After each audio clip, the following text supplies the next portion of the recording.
तो hello guys, कैसे हो आप सब लोग। आशा करता हूँ सब लोग ही अच्छे होंगे और बहुत बढ़िया होंगे। तो आज मैं एक ऐसे मानवा को कवर करने वाला हूँ जो बहुत ही इंटरेस्टिंग है, जो आप लोगों को भी बहुत पसंद आएगा, क्योंकि ये मानवा कोई सिस्टम टाइप का मानवा नहीं है। सच्ची बता रहा हूँ, हाँ जी हाँ, ये बात बिल्कुल सच्ची है। ये मानवा बिल्कुल ही डिफरेंट लेवल का है। इस मानवा में हम लोग को एक बहुत बढ़िया फैंटेसी वर्ल्ड का सीन दिखाया जाएगा। अच्छा ओके, मैं समझा आप लोग को थोड़ा सा भी ट्रस्ट नहीं है, सही ना। तो ठीक है, मैं थोड़ा सा एग्जाम्पल दे देता हूँ इस मानवा का।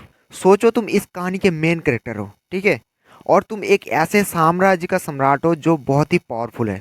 और तुम एक साम्राज्य का सम्राट हो तो जाहिर सी बात है तुम्हारा एक ओपोनेंट साम्राज्य होगा। तो इधर ट्विस्ट ये है कि हमारे मेन कैरेक्टर को एक लड़की पसंद आ जाती है जो हमारे दुश्मन साम्राज्य का प्रिंसेस है। तो हमारा मेन कैरेक्टर उसके ही दुश्मन साम्राज्य को एक मैरिज प्रपोजल के लिए ऑफर करता है। तो वो लोग भी मान जाता है इस मैरिज प्रपोजल के लिए, क्योंकि वो लोग जानता है कि हम लोग आसानी से हार जाएंगे। मगर ट्विस्ट ये है कि इधर जब वो लोग अपने मैरिज को कंप्लीट करके वापस आ रहे होते हैं दुश्मन साम्राज्य से, तब हमारे मेन फीमेल लीड को मार दिया जाता है, मतलब एसेसिनेट कर दिया जाता है। फिर हम लोग को पता चलता है ये काम किसी और का नहीं है, ये काम हमारे मेन फीमेल लीड के बड़े भाई का है। तो हो गए ना रोंगटे खड़े, अभी तो बचा है, ट्विस्ट और भी बाकी है। और जब ये बात हमारे मेन कैरेक्टर को पता चलता है ना, वो बहुत ही गुस्सा हो जाता है और उसके साम्राज्य को पूरी तरीके से डिस्ट्रॉय कर देता है एकदम। और ये सब हो रहा था हमारे मेन फीमेल लीड के सामने।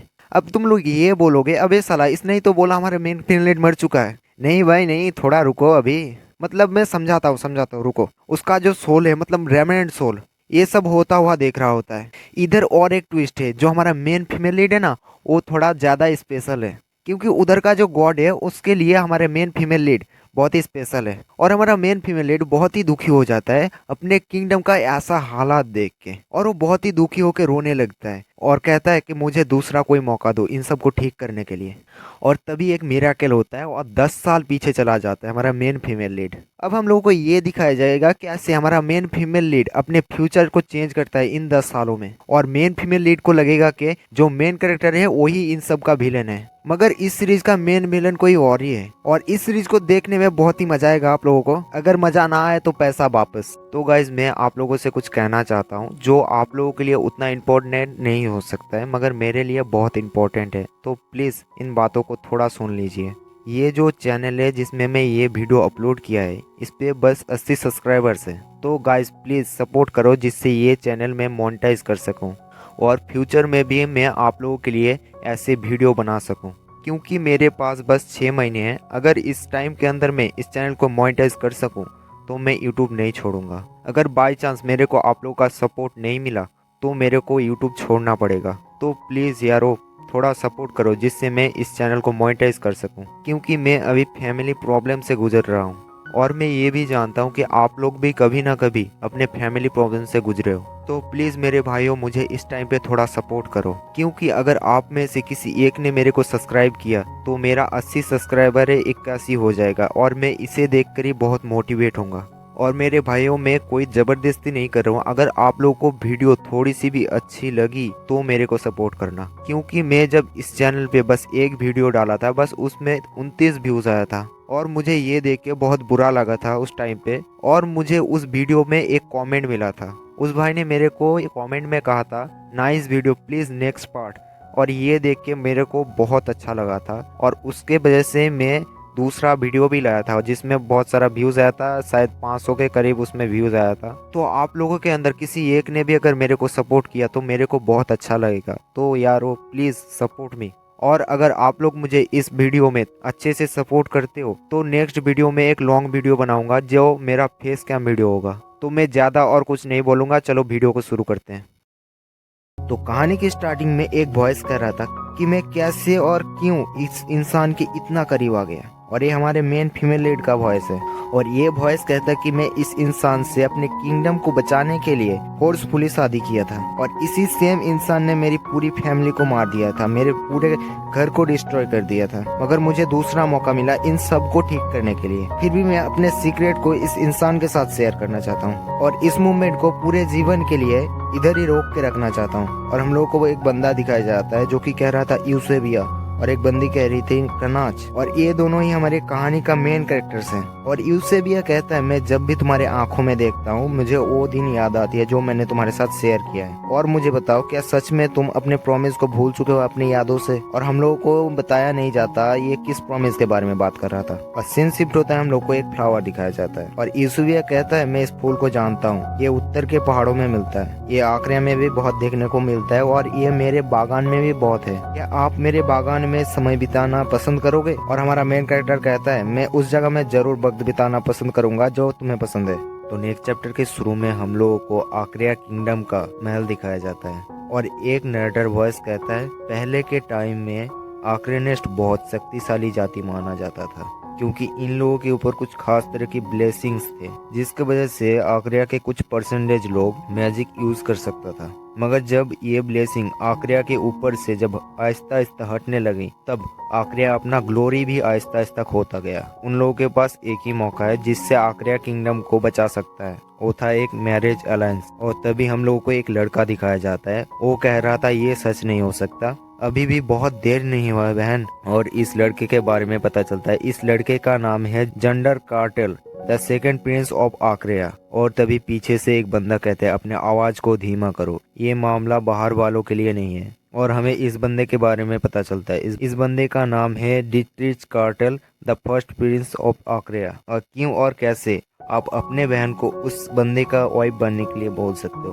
क्या आपको थोड़ा सा भी अंदाजा है उन लोगों ने हम लोगों के पीठ पीछे कितने जाले बिछा के रखे? और मैंने ये भी सुना है उस क्रूएल राजा ने सिंहासन में आने के लिए बहुत सारे मासूम लोगों को ऐसे ही मार दिया था। और मैं ये भी सुन रहा हूँ कि आक्रिया के शांति के लिए आक्रिया के प्रिंसेस को सौंपा जा रहा है। और तभी कोई कहता है चुप, एकदम चुप रहो। और तभी हम लोगों को इसके बारे में पता चलता है, इसका नाम है Eusebia Cartel, the first princess of Akriya. और ये हमारा फीमेल लीड होने वाला है और इसका नाम थोड़ा सा ऑकवर्ड है और इसका नाम मैं बहुत बार लूंगा, तो मैं इसका नाम रखता हूँ आर्सिया कार्टेल, आर्सिया कार्टेल। और जो हमारा मेन कैरेक्टर है कनाच, उसका भी नाम थोड़ा सा ऑकवर्ड है, तो मैं उसका नाम भी थोड़ा चेंज करना चाहता हूँ जिससे मेरा थोड़ा हेल्प हो जाए। उसका नाम रखता हूँ कनार्क। तो कहानी में वापस आते हैं, तो वो कहता है मैं अपने खुद की मर्जी से इस शादी को करना चाहता हूँ। और तभी जेंडर कहता है मगर क्यों, मैं कुछ समझा नहीं। और आर्सिया कहता है अब से तुम कोई भी शैतानी नहीं करोगे, फादर के अच्छे से ख्याल रखोगे और ड्रीत के हर बात सुनोगे और सबसे इम्पोर्टेंट अपना ख्याल रखोगे। और तभी ड्रीत कहता है शुक्रिया आर्सिया इन सब के लिए, आक्रिया के लोग हमेशा तुम्हारे ऊपर आभारी रहेगा इन सब के लिए। फिर सीन शिफ्ट होता है, हम लोग को मैरिज डे का सीन दिखाया जाता है और उधर चर्च के फादर कह रहा था कि क्या आप राइडन के सम्राट कनार को अपना हस्बैंड एक्सेप्ट करते हो? उधर आर्सिया कहता है आई डू, मतलब मैं एक्सेप्ट करता हूँ, कुछ ऐसा। और हम लोग को उस शादी का सीन दिखाया जाता है जो रस्म होता है उधर। तो नेक्स्ट एपिसोड की स्टार्टिंग में हम लोगों को पता चलता है जो उन लोगों का मैरिज रस्म है वो खत्म हो चुका है और इस शादी के बाद वो लोग अपने किंगडम वापस लौट रहे हैं। और करेज के अंदर बैठा हमारा मेन लीड आर्सिया सोच रहा था मैं इस शादी के बारे में जितना सोचा था वो उससे भी बहुत जल्दी हो गया और मुझे ऐसा फील हो रहा है कि मुझे मेरे राज्य से हॉस्टेज के रूप में छीन के ले जाया जा रहा है। मगर वैसे भी राइडन किंगडम का ग्रोथ ऐसे अचानक बढ़ा है कि सम्राट ज्यादा दिनों तक साम्राज्य के बाहर नहीं रह सकते। ऑल थॉट वो एक ऐसा इंसान है जो अपने से ज्यादा राज्य के मैटर को ज्यादा मायने देता है। फिर भी बहुत सारे ऐसे रूमर्स हैं जिसमें उनको बहुत ब्रूटल क्रूएल बताया गया है, मगर उसे पास से देखने के बाद उसके अंदर बहुत कुछ ऐसे हैं जो मुझे बहुत पसंद आया है और उनके लोगों के अंदर उनका सम्मान बहुत ज्यादा है अगर मुझसे कंपेयर किया जाए तो। मुझे आक्रिया का ब्लड लाइन मिला है जिसमें आर्चेनोड का ब्लेसिंग है और मैं इस ब्लेसिंग की वजह से मैजिक को अवेकन कर सकता हूँ और मैं इस जनरेशन में एक गार्डियन जो अपने रियलम को प्रोटेक्ट करता है इस रोल को फुलफिल करूंगा। और क्या मैं राइडन के सम्राट राइडन कनार के नाम को संभाल पाऊंगा? फिर हम लोगों को कैरेज के बाहर एक पेड़ के पीछे एक बंदा दिखाया जाता है, उसके हाथ में ब्लैक मैजिक की तरह कुछ है जो अपने उसके हाथ में घूम रहा है और उसे हमारा मेन कैरेक्टर आर्सिया देख लेता है और कहता है वो क्या है, वो पेड़ के पीछे कुछ है क्या? फिर अचानक एक तीर कैरेज की तरफ आने लगता है, फिर एक जोर से आवाज होता है, फिर एक सिपाही चिल्ला कहता है योर मैजेस्टी, कैरेज के अंदर शायद एक तीर से हमला हुआ है। और हमें फिर अंदर का सीन दिखाया जाता है जहाँ पे हमारा मेन लीड आर्सिया को तीर लग चुका होता है। तो थर्ड चैप्टर शुरू होता है, हम लोग को दिखाया जाता है आर्सिया को जो कि बहुत डरा हुआ था और कह रहा था भाई क्या आप दूसरा रास्ता नहीं निकाल सकते हो अपने किंगडम को बचाने का? क्योंकि मैं उस इंसान से शादी नहीं करना चाहता हूँ, ना ही राइडन किंगडम में जाना चाहता हूँ। तभी उसका बड़ा भाई ड्रीत रिप्लाई में कहता है मैं समझ सकता हूँ, मैं तुम्हें ऐसे हालात में देख के मुझे बहुत बुरा लग रहा है, मगर हम लोग के हाथ में अभी कुछ भी नहीं है। अब हम लोग फाइट बैक नहीं कर सकते, क्योंकि हम लोग के पास ना ही खाना है, ना ही रिसोर्सेस है, ना ही लोगों को देने के लिए खाना है, ना ही हम लोग के पास सिपाही बचा है, और हम लोग का जो प्रोटेक्शन टेररिस्ट थे वो भी हमारे हाथ से चला गया है। अब तुम ही एक ऐसे इंसान बचे हो जो हम लोगों को बचा सकता है। तभी आर्सिया कहता है, ड्रिथ एकदम सही है, मैं अपने लोगों को बचा सकता हूँ अगर मैं चाहूँ, और मैं अगर अपने लोगों के लिए कुछ कर सकता हूँ वो मैं जरूर करूंगा। तभी हम लोग कुछ आवाजें सुनाई देता है जो कि कह रहा था, एम्परेस एम्परेस एम्परेस अपनी आंखें खोलो। तभी आर्सिया अपना आंखें खोलता है और कहता है, क्या मुझे तीर लगा है? वो क्या था फिर? तभी आर्सिया अपने साइड में देखता है जहाँ पे कनार्क आर्सिया आर्सिया कह के आवाज दे रहा था। तभी वो कहता है, उसके बाहों में ये किसकी बॉडी है? क्या क्या ये मेरी बॉडी है? तभी पीछे से कुछ सिपाही कह रहा था, एम्प्रेस ऑलरेडी डेड, मतलब आर्सिया मर चुका है। और कनार्क आर्सिया के बॉडी को अपने बाहों में लेके कह रहा था, इसका जिम्मेदार बस मैं हूँ, मुझे उस उत्तरी कुत्तों के ऊपर भरोसा ही नहीं करना चाहिए था, और मुझे उन लोगों की इस गेम के लिए राजी नहीं होना चाहिए था। उन लोगों ने अपना अलायंस को तोड़ा है, तो अभी आर्सिया अपने खून से इसका हर्जाना भरेगा। और उसके पीछे पीछे आर्सिया का रेमिनेंट सोल, मतलब भटका हुआ आत्मा, कह रहा था, प्लीज रुक जाइए, प्लीज रुक जाइए, कुछ ऐसा ही समझ लो। और उधर हमारा मेन कैरेक्टर एकदम गुस्से में कह रहा था, सब वापस चलो और युद्ध के लिए सबको तैयार करो। और फिर सीन शिफ्ट होता है और हम लोग को आर्सिया को दिखाया जाता है जो कि कह रहा था, ये बहुत दर्द कर रहा है, मैं अपने पैर को मूव नहीं कर पा रहा हूँ, नहीं नहीं ये दर्द बहुत ही बढ़ता जा रहा है। तभी एक आवाज सुनाई दी जाती है जो कि कह रहा था, माय डियर आर्सिया, क्या आप इतने कमजोर थे? ग्राउंड में टच होने से पहले अपने अपना दम तोड़ दिया? और तभी आर्सिया कहता है, ओ थैंक गॉड, क्या ये सच में तुम हो? तभी एक बंदा पास से कहता है, कॉन्ग्रेचुलेसन, आपका ये प्लान सक्सेसफुल हुआ। और वो बंदा रिप्लाई में कहता है, हाँ तुम ये कह सकते हो। और हमें इस बंदे का चेहरा दिखाया जाता है, ये और कोई नहीं, ड्रिथ था, जो आर्सिया का ही बड़ा भाई है। तो फोर्थ चैप्टर की स्टार्टिंग में हम लोग को वही बंदा दिखाया जाता है जो पिछले पार्ट के लास्ट सीन में दिखाया गया था, और उस बंदे का चेहरा भी दिखाया गया था, जो और कोई नहीं, आर्सिया का ही बड़ा भाई था। और वो कह रहा था, मुझे ये खून देख के मेरे दिल में सुकून मिल रहा है, और मैं खुद इसके मौत को कंफर्म करने आया था। और वो बंदा रिप्लाई में कहता है, ये जो तीर था उसके सीने में लगा था, और इसका बचना एकदम नामुमकिन है। और तभी ड्रीथ गुस्से में कहता है, मैं तुम्हारे साथ आर्ग्यू नहीं करना चाहता हूँ, मैं बस इस वजह से इसके लिए एग्री किया था क्योंकि तुमने कहा था राइडन किंगडम को तुम मेरे कदमों के नीचे लाओगे। तभी वो बंदा रिप्लाई में कहता है, मैं जानता हूँ मेरे सम्राट, आपके शासन में आखिर एक बहुत बड़ा साम्राज्य बनेगा, बट अनफॉर्चुनेटली ये जो बॉडी है सम्राट कनार्क अपने साथ ले गया है, और ये बॉडी बहुत यूजफुल हो सकता है क्योंकि उसने मैजिक के साथ जन्म लिया था। और फिर हम लोगों को आर्सिया को दिखाया जाता है जो कि कह रहा था, क्यों और कैसे? और फिर वो पहले के पलों को याद करने लगा, और ऐसे ही कुछ टाइम बीतता गया, और आखिरकार आर्सिया और राइडन के बीच वॉर स्टार्ट हो गया, और मैं एक श्रापित आत्मा की तरह इसी जंगल में भटकता रहा, और ये सब कुछ नरक से कम नहीं था,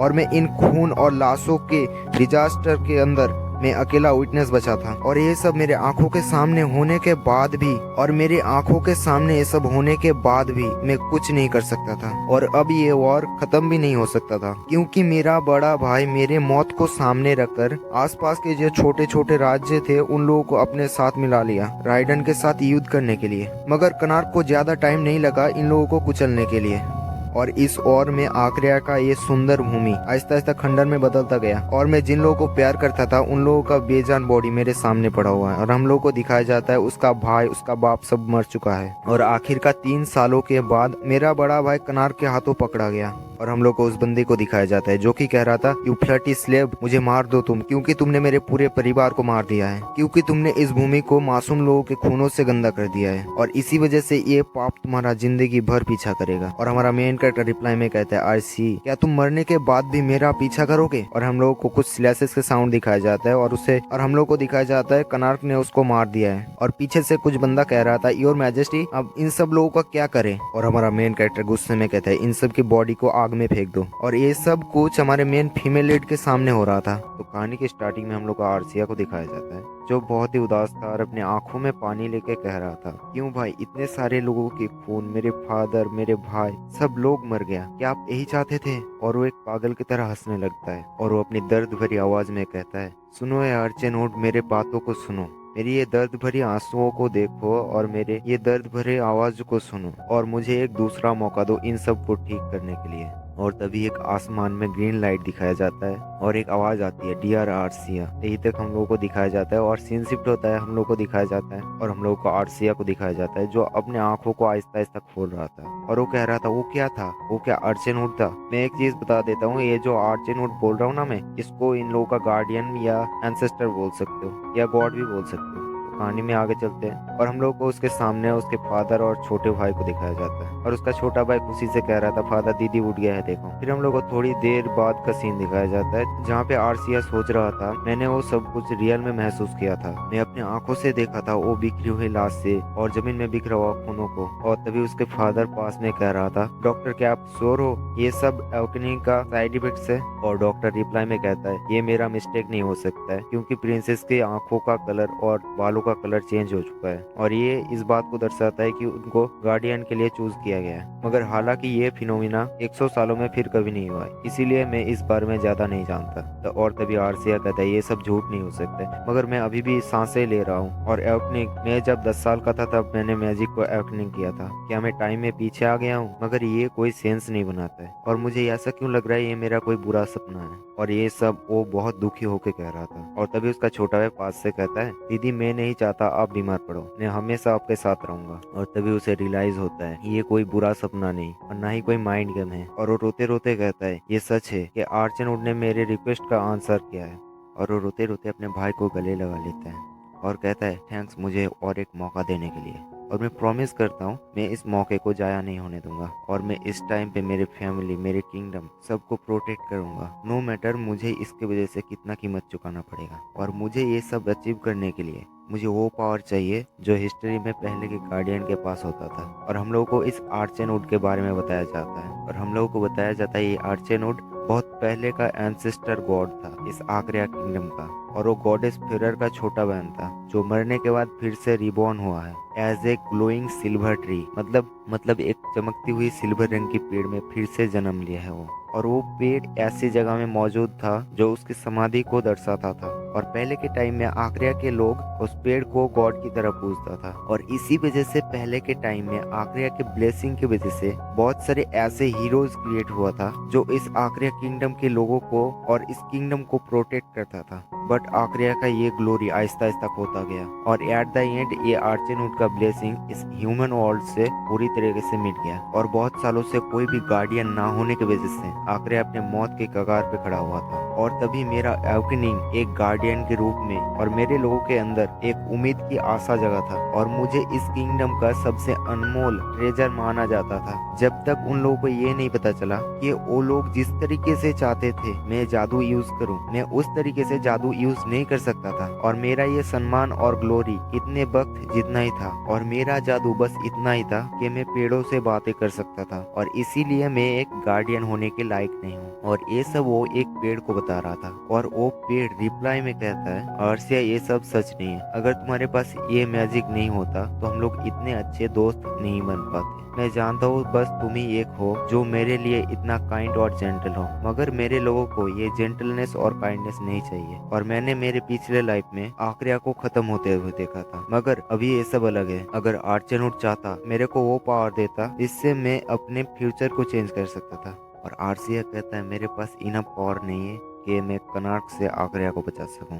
और फिर हम लोग को थोड़ी देर बाद का सीन दिखाया जाता है जहाँ पे आर्सिया बैठा हुआ था और एक बंदा पास से कहता है, हेलो आर्सिया, और आर्सिया कहता है ब्रदर, और हम लोग को उस बंदे को दिखाया जाता है जो और कोई नहीं आर्सिया का ही बड़ा भाई था। और वो बंदा कह रहा था, मैं आपके अवकनिंग के बारे में सुना और इसीलिए मैं आपको देखने आया, आप बड़े पेन से गुजरे हो इस कुछ दिनों में। और आक्रिया उधर पहले की बातों को सोच रहा था जहाँ पे उसका बड़ा भाई कह रहा था, एक मेज के बॉडी बहुत यूजफुल हो सकता है। और आर्सिया उसके हाथ को हटा देता है अपने कंधों से और वो कहता है, मुझे माफ करना रीत, मुझे अच्छा नहीं लग रहा है, मैं अपने करंट सिचुएशन में नहीं हूँ अभी, क्या आप समझे? और वो बंदा रिप्लाई में कहता है, ऑफ कोर्स क्यों नहीं, और मैं आशा करता हूँ कि आप जल्दी से रिकवर हो जाएं। और आर्सिया मन में सोच रहा था, देख के मेरे को विश्वास ही नहीं हो रहा है ये बंदा इतना घिनौना है। और कहता है, क्या आप मेरे हाथ को छोड़ सकते हो? और वो बंदा कहता है, क्या ये दर्द कर रहा है? मगर मेरे पास एक बैड न्यूज है जो मैं आपको सुनाना नहीं चाहता हूँ मगर सुनाना पड़ेगा। और आर्सिया कहता है, क्या तुम बोलना क्या चाहते हो? और वो बंदा रिप्लाई में कहता है, the celebration of of new found guardian of आक्रिया,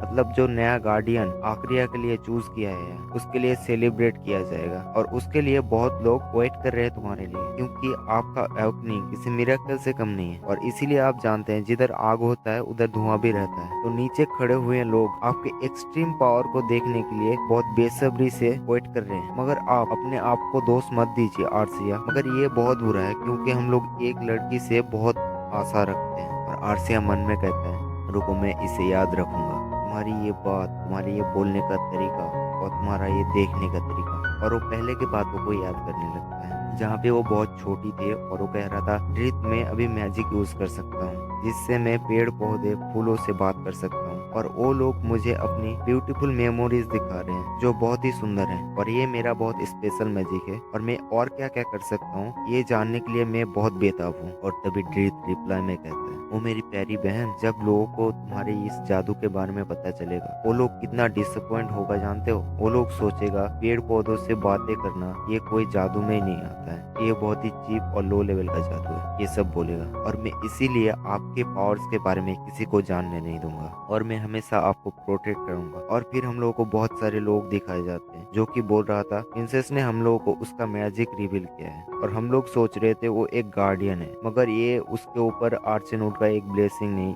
एक श्राप है, ये सब लोग कह रहे थे। और तभी उसका भाई कहता है, तुम इसके बारे में चिंता मत करो, बस तुम मेरे साइड में खड़े रहो और मेरे ऊपर भरोसा रखो। जहाँ पे हम लोग को दिखाया जाता है आर्सिया को तीर लग चुका होता है, जो और कोई नहीं, ड्रीथ के हुक्म में वो तीर चलाया गया था। और तभी हम लोगों को प्रेजेंट का सीन दिखाया जाता है जहाँ पे ड्रीथ कह रहा था क्या तुम ठीक हो। और फिर हम लोग को आर्सिया को दिखाया जाता है जहाँ पे उसके दिमाग में उसकी इविल सोल उसे कह रहा था, तुम इतने कमजोर हो, तुम कैसे आक्रिया को प्रोटेक्ट करोगे और उसको जस्टिस दिलाओगे, तुम कुछ नहीं कर सकते हो। और तुम्हें आर्चेनवुड ने इसलिए चूज किया है क्योंकि आर्चेनवुड खुद चाहता है तुम इस दर्द से फिर से गुजरो। और तभी हम लोगों को उसको दिखाया जाता है जो बहुत ही डर चुका होता है। और उधर ड्रीथ कह रहा था, आर्सिया क्या तुम ठीक हो, तुम्हें हुआ क्या है। और आर्सिया रिप्लाई में कहता है मैं ठीक हूँ। और आर्सिया कहता है मैं आर्चेनवुड की ग्रेव में जाना चाहता हूँ। और वो मन में सोचता है मैं ये निकाल के रहूंगा आर्चेनवुड मेरे को लाइफ में पास्ट में क्यों भेजा है और वो आखिरकार करवाना क्या चाहता है मेरे से। और फिर हम लोगों को एक जगह के बारे में बताया जाता है जो ऑल्ड के उत्तरी दिशा में उपस्थित है, जिस जगह का नाम है विल्ड वुड्स। और फिर हम लोग को दो बंदे दिखाए जाते हैं जो कि कह रहा था प्रिंसेस हम लोगों को वापस चलना चाहिए, ये हम लोगों के लिए सेफ नहीं है, इधर बहुत ठंड है, प्लीज रुक जाइए। और आर्सिया कहता है नहीं मैं वापस नहीं जा सकता। फिर हम लोगों को कुछ वक्त पहले का सीन दिखाया जाता है जहाँ पे आर्सिया बैठा हुआ था अपने फादर के पास, क्या तुम सच में विल्ड वुड्स में एंटर करना चाहते हो। और इसके रिप्लाई में आर्सिया कहता है यस फादर मैं जाना चाहता हूँ, मेरे अवकन होने के बाद मैं आर्चेनवुड का प्रेजेंस को महसूस कर सकता हूँ। और उसके फादर कहते मेरी प्यारी बेटी वो जगह बहुत खतरनाक है, तुम उसके प्रेजेंस को महसूस कर सकते हो, मगर खुद आक्रिया का राजा भी एक बार पूरे लाइफ में उधर जा सकता है। मगर आर्चेनवुड बहुत ही मिराकल फुल है और उधर बहुत ठंडे और उधर टाइम टू टाइम बहुत बड़े बड़े स्नो स्टॉर्म आते रहते हैं। और मैंने पूरे लाइफ में एक बार उधर गया था जब तुम्हारे मॉम लाइफ एंड डेथ के सिचुएशन में था, मगर उसने मेरे प्रे को एक्सेप्ट नहीं किया। और हम लोगों को दिखाया जाता है कैसे आर्सिया के फादर ने आर्सिया के माँ को बचाने के लिए आर्चेनवुड के पास जाकर प्रे किया था, मगर वो भी उसे बचा नहीं सका। और आर्सिया का फादर उसे एक लॉकेट देते हैं और उसे कहते हैं ये लॉकेट तुम्हारा बहुत काम आएगा ठंडी से बचने के लिए, ये लॉकेट मैंने तुम्हारे माँ के लिए खरीदा था मगर मैंने इसे यूज ही नहीं कर पाया, मैं ये अब तुम्हें देता हूँ। अब हम लोग को प्रेजेंट का सीन दिखाया जाता है जहाँ पे आर्सिया उसी पेंडेंट को देख रहा था और अपने फादर को थैंक यू बोल रहा था। और वो कह रहा था मैं अब अपने लोगों को खो नहीं सकता और मैं अपने फ्यूचर को चेंज के लिए जो भी करना होगा वो मैं करूंगा। और फिर हम लोग को आर्सिया को दिखाया जाता है जो कि कह रहा था मेरे पास इनफ मैजिक नहीं है मगर मुझे ये पता है इसे कैसे यूज करते हैं और मैं अपनी एकमात्र एबिलिटी को यूज करके इधर फॉरेस्ट में आर्चेनवुड के साथ कम्युनिकेशन करने की कोशिश करूंगा। और वो अपने मैजिक को यूज करते हुए बोलता है क्या कोई इधर है, क्या कोई मुझे इधर सुन सकता है। और वो कहता है मैं चाहता हूँ आर्चेनवुड मेरे साथ बात करे। और तभी उधर का मौसम थोड़ा थोड़ा सुधरने लगता है और फिर आर्सिया कहता है क्या आर्चेनवुड मेरे साथ बात करने की कोशिश कर रहा है। और आर्सिया कहता है तुम इधर ही रुको जब तक मैं वापस ना आऊं। और फिर वो जंगल के अंदर जाने लगता है और कहता है ये जगह बहुत ही ठंडा है जो मेरे बोन्स को भी ठंडा कर रहा है। और फिर हम लोग को दो आवाज सुनाई दी जाती है जो कि कह रहा था आर्सिया माय चाइल्ड। फिर हम लोग को एक बहुत बड़ी पेड़ दिखाई जाती है, इस पेड़ पे बहुत सारे सिल्वर कलर के सुनहरे पत्ते लगे हुए थे।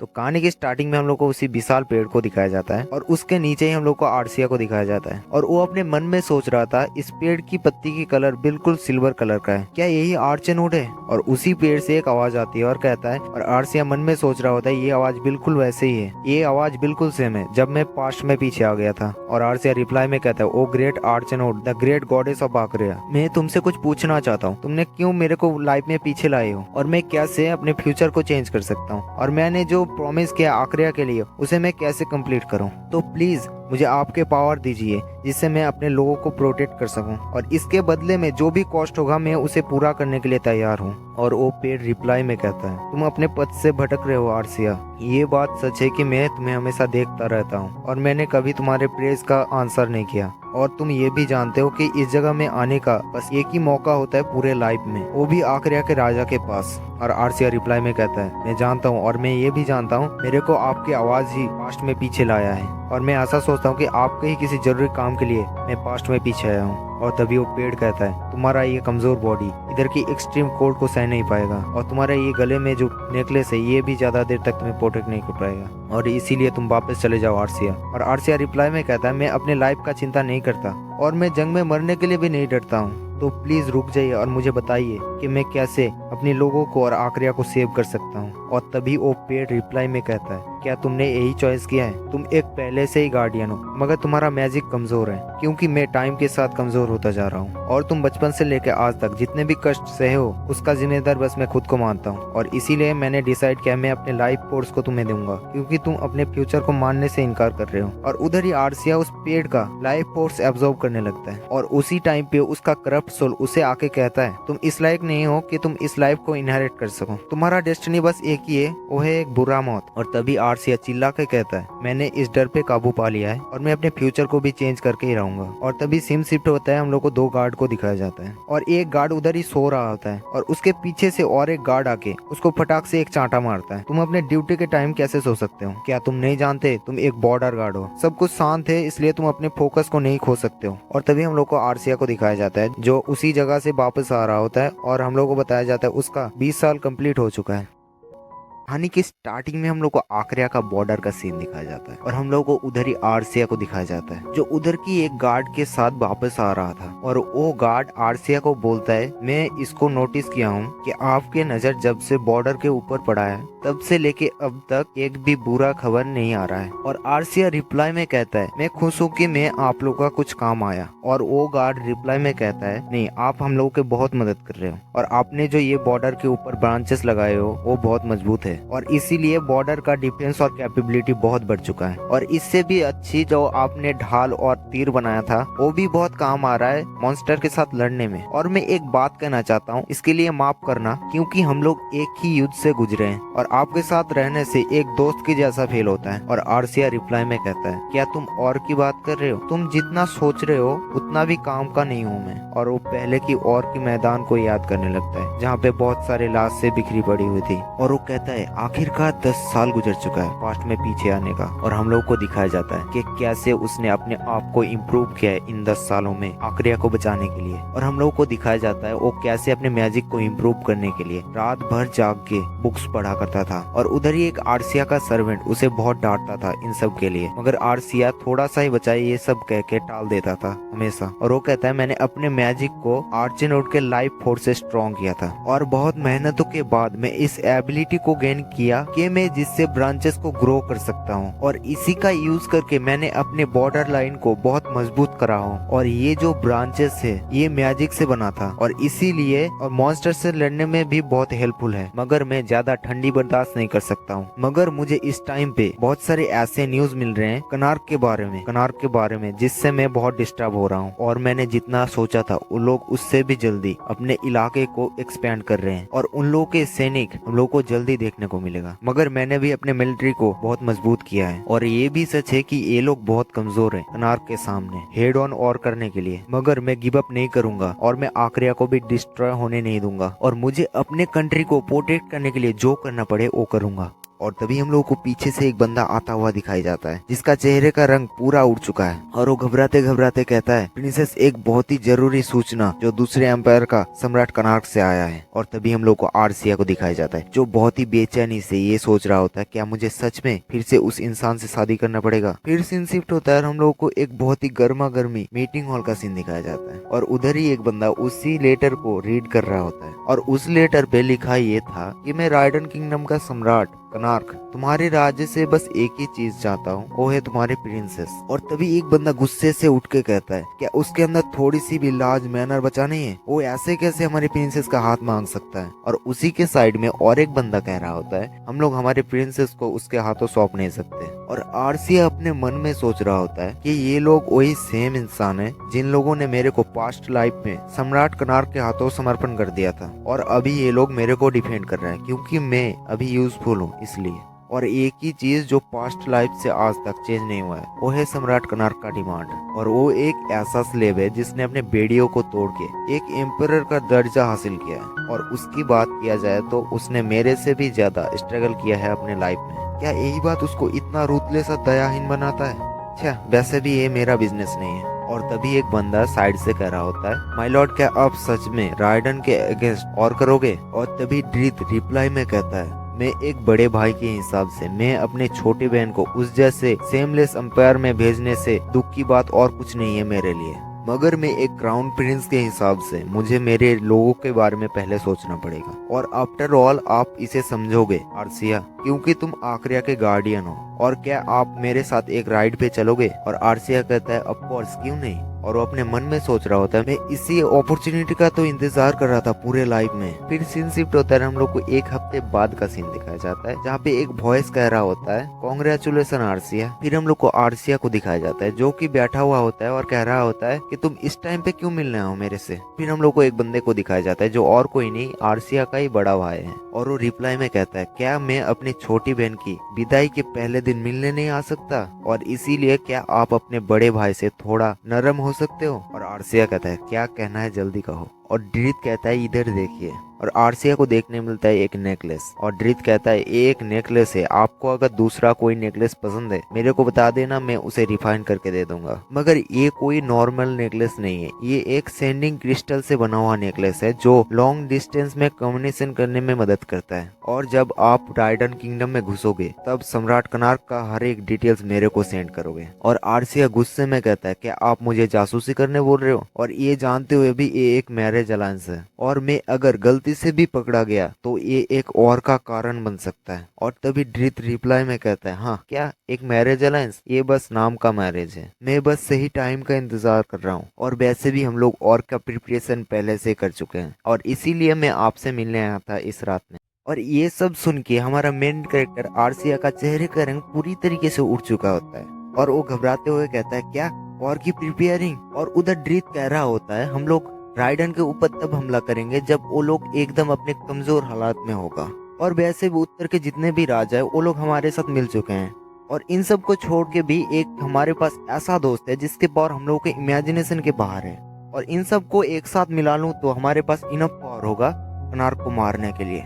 और तभी हम लोग को आर्सिया को दिखाया जाता है जो पूरी तरीके से हिल चुका होता है और वो कह रहा होता है कि तुमने किसी के साथ हाथ मिलाया जिसके पावर इमेजिनेशन के बाहर है। और आर्सिया अपने मन में सोच रहा होता है मगर क्यों, मैंने ये बात क्यों नहीं रियलाइज किया। और ये जो रेयर नेकलेस है ड्रीथ उसी के पास से रिफाइन करके लाया है और अपने मन में ये भी सोच रहा होता है ये जो नेकलेस के ऊपर क्राफ्टिंग है ये किसी पावरफुल सॉर्सरर ने ही क्रिएट किया होगा। और वो पहले के बातों को याद करने लगता है जब उसको एक बंदे ने मैजिक का यूज करके मार दिया था और वो अपने मन में सोचते सोचते ये कहता है कि क्या उसने फिर से उसी के साथ हाथ मिलाया है। और तभी ड्रीथ कहता है फिर से एक ऐसा जंग जो इधर के शांति को फिर से उथल पुथल करके रख देगा। वेल क्या तुम्हें इसके अंदर कुछ कहना है। और तभी हम लोग को आर्सिया का चेहरा दिखाया जाता है जो पूरी तरीके से सदमे में चला गया है ऐसा लग रहा है और वो अपने मन में सोच रहा होता है क्या मैं इसे इधर ही उसे मना कर दूं। नहीं, मैं इसे मना नहीं कर सकता क्योंकि अगर मैंने इसको मना किया तो वो फिर से मेरे को मारने का कोशिश करेगा और यही कारण फिर से जंग का कारण बनेगा। मगर मैंने ये क्यों सोचा था कि मेरा इफर्ट्स इनफ है अपने फ्यूचर को चेंज करने के लिए, क्या इसे रोकने का कोई भी उपाय नहीं है। आफ्टर ऑल इन सब कोशिशों के बाद क्या फिर से वही फ्यूचर रिपीट होगा।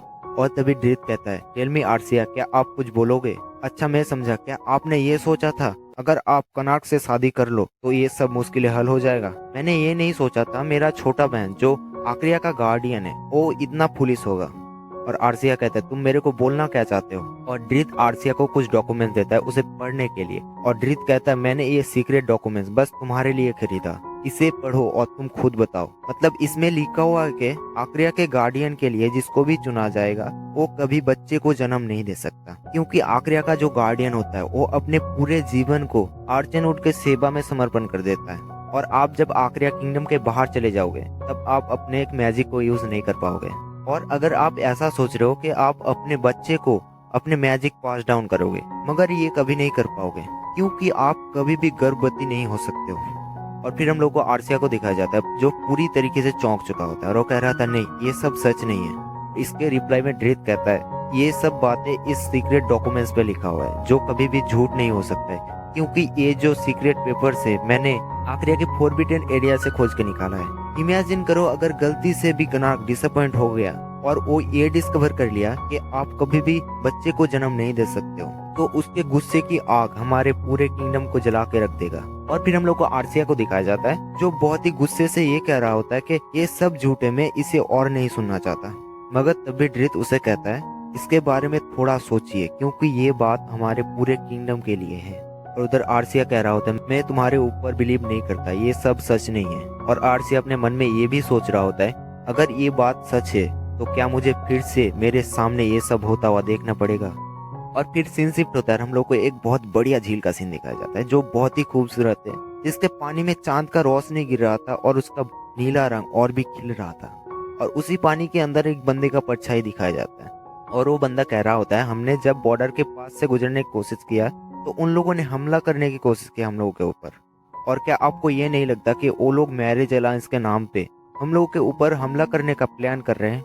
और फिर हम लोगों को उस बंदे को दिखाया जाता है जिसका बॉडी तो मस्त है ही, ऊपर से और कूल दिखाने के लिए थोड़ा कट्स लगा दिया है उसके बॉडी के ऊपर। और वो बंदा रिप्लाई में कहता है, अरे चुप करो ना, जो काम बोला है वो करो, लाओ मेरा कपड़े ला के दो, मुझे अभी फ्रेश दिखना है क्योंकि मैं अभी एक प्रिंसेस के साथ शादी करने जा रहा हूँ। और ये बंदा और कोई नहीं होता है, हमारे सीरीज का मेन कैरेक्टर होता है। तो इस चैप्टर की स्टार्टिंग में हम लोग को आक्रिया का महल का सीन दिखाया जाता है जहाँ पे सूरज की पहली किरण उस महल की सुंदरता को और भी निखार रहा है ऐसा लग रहा है। और उसी महल की छत पे हम लोग को आर्सिया को दिखाया जाता है जिसके पीछे से उसके सर्वेंट उसे कपड़ा देते हुए कह रहा था, इधर की हवा बहुत ही ठंडा है, आप अगर इधर ज्यादातर रुके तो आपको ठंड लग जाएगी। और क्या आप रात को अच्छे से सोई नहीं? आपका चेहरा पूरा पीला पड़ चुका है। और आर्सिया रिप्लाई में कहता है, नहीं ऐसी बात नहीं है, मुझे थोड़ा ताजा हुआ चाहिए इधर। और हम लोग को पता चलता है वो पूरी रात तक थोड़ी सी भी सोई नहीं थी। वो उन बुक्सों को पूरी रात भर पढ़ता रहा जो ड्रीत ने उसके रूम पे छोड़ के गया था। और उसको ये पता चला कि ड्रीत ने जो भी कहा था वो सारी बात सच है। जो कल ड्रीत ने कहा था कि आक्रिया का जो गार्डियन होता है वो कभी भी बच्चे को जन्म नहीं दे सकता। और ये बात भी सच है, जो मैजिक यूज कर सकता है, यानी कि कोई मेज अपने बच्चे को अपना जादू पास आउट कर सकता है। और क्या इसीलिए कनार्क मेरे से शादी करना चाहता है? क्योंकि उसको एक ऐसा बच्चा चाहिए जो मैजिक यूज कर सकता है। मगर एक मेज और गार्डियन में जादू का अंतर बहुत होता है, क्योंकि वो लोग मैजिक को सीख के अपनाते हैं और गार्डियन को मैजिक नेचुरली गिफ्ट मिलता है। और इसीलिए गार्डियन कभी भी बच्चे को जन्म नहीं दे सकता। मगर मुझे अभी क्या करना चाहिए? अगर ये बात कनार्क को पता चल गया, क्या वो इस शादी को तोड़ देगा? तभी एक जोर जोर से आवाज आ रही होती है कि राइडन के सम्राट कनार्क आक्रिया में पधार रहे हैं। और बहुत सारे सैनिक एक साथ कह रहे होते हैं, राइडन के सम्राट कनार्क आक्रिया में आ चुके हैं अपने शादी को संपन्न करने के लिए, तो उनका सम्मान से स्वागत करो। और हम लोग को दिखाया जाता है हमारा जो मेन कैरेक्टर होता है कनार्क, वो आ चुका है अपने मैरिज को कंप्लीट करने के लिए। और उधर ही आर्सिया उसे छत से देखे जा रहा होता है। और फिर सीन शिफ्ट होता है, हम लोग को एक बहुत बड़ा हॉल का सीन दिखाया जाता है जहाँ पे आर्सिया बैठा हुआ होता है कि मैं जिस तरीके से सोचता हूँ उस तरीके से तो मैं कभी भी इस वॉर को नहीं रोक पाऊंगा आक्रिया और राइडन के बीच। और वैसे भी ड्रीत ने इसीलिए मेरे को मार दिया था क्योंकि वो मेरे को ही जिताना चाहता था। और क्या इसीलिए उसने इस सीक्रेट्स को मेरे सामने रिवील किया। और वो इस गेम में मेरे को एक बहुत इंपॉर्टेंट प्रियदा के हिसाब से खेल रहा है। और इसीलिए मुझे सम्राट को ये प्रूव करना होगा कि मैं उसका योग्य हूँ। और मुझे बहुत केयरफुल रहना पड़ेगा क्योंकि ये जो गार्डियन की सीक्रेट्स है ये उनको पता नहीं चलना चाहिए। फिर हम लोग को दिखाया जाता है कनार्क को जो इस हॉल में एंटर कर चुका है और एंटर करते हुए कहता है प्रिंसेस आर्सिया, और उसके आवाज सुन के आर्सिया एकदम चौंक जाता है। और तभी आर्सिया उठ के कहता है योर मैजेस्टी, मैं आपसे शादी से पहले पर्सनली मिल पाया, ये मेरे लिए बहुत ही गर्व की बात है। और फिर हम लोग को कनार्क को दिखाया जाता है जो उसके चेहरे की तरफ ही देख रहा होता है, और वो कहता है क्या आप इस शादी से खुश नहीं हो, क्योंकि आपका चेहरा पूरा पीला पड़ चुका है। और आर्सिया रिप्लाई में कहता है नहीं ऐसी बात नहीं योर मैजेस्टी, मैं आपका पार्टनर हूँ, ये जान के मुझे बहुत खुशी है। और कनार्क रिप्लाई में कहता है आप झूठ बहुत मीठा बोलते हो। ये सुन के आर्सिया कहता है, और ये सब सुन के आर्सिया कहता है नहीं ऐसी बात नहीं है, मैं आपके साथ झूठ बोलूं इतना साहस नहीं है। और कनार्क कहता है क्या आप मुझे इस नाम से बुलाना बंद कर सकते हो और मुझे मेरे नाम से बुलाइए, क्योंकि मुझे कोई इतनी इज्जत से बुलाइए ये पसंद नहीं है। और आर्सिया अपने मन में सोच रहा होता है ये हो क्या रहा है, मैंने इस इंसान से अब पिछले लाइफ में नहीं मिला था, ये इंसान बहुत अलग है। और तभी कनार्क कहता है क्या आपको मेरा नाम पता नहीं है। और तभी आर्सिया घबराते हुए कहता है नहीं नहीं नहीं नहीं मैं बुलाता हूँ कनार्क। फिर सीन शिफ्ट होता है, हम लोगों को शादी की कुछ पहले का सीन दिखाया जाता है जहाँ पे आर्सिया को तैयार किया जा रहा था, जहाँ पे उसको देख के भी बहुत सुंदर लग रहा है। और उसका जो एक लेडी सर्वेंट था उसको पकड़ के रो रहा होता है क्योंकि वो अभी चला जाएगा, इसलिए उसको शांत कराते हुए आर्सिया कहता है मैं थोड़ी ना जंग में जा रहा हूँ, मैं तो अपने ससुराल जा रहा हूँ। फिर हम लोग को आर्सिया को दिखाया जाता है जो अपने हाथों में फूल लेके कनार्क के पास ही जा रहा होता है, और वो कहता है ये इंसान जो मेरा हस्बैंड होने वाला है, ये इंसान मेरे घर को हॉस्टेज के रूप में लेके मेरे से शादी कर रहा है, और उसका डिमांड ये है वो एक ऐसा बच्चा चाहता है जो मैजिक यूज कर सके। फिर हम लोग को शादी का सीन दिखाया जाता है, जो जो रस्म होता है उधर वो कंप्लीट कर रहा होता है वो लोग। और लास्ट में जो हम लोग को किस का सीन दिखाया जाता है वो हम लोग को दिखाया जाता है जहाँ पे कनार्क उसको किस करने वाला होता है मगर, और तभी आर्सिया थोड़ा घबरा के उसे रुकने को कहता है।